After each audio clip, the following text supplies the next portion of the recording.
9 minus 3 times 2 minus 4. 9 minus 3 will give us 6. Then 6 times 2 minus 4.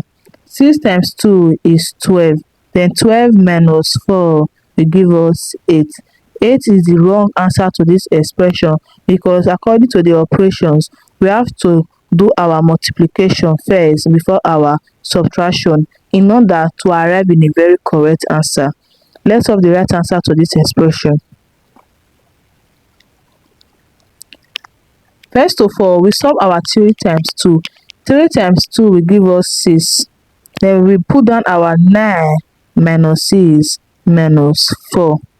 Now we work from our left to our right in order to arrive in a very correct answer. 9 minus 6 will give us 3. Then 3 minus 4 will give us -1. -1 is the right answer to this expression. I hope you find this video helpful. Please don't forget to like, subscribe and comment. Thanks for watching.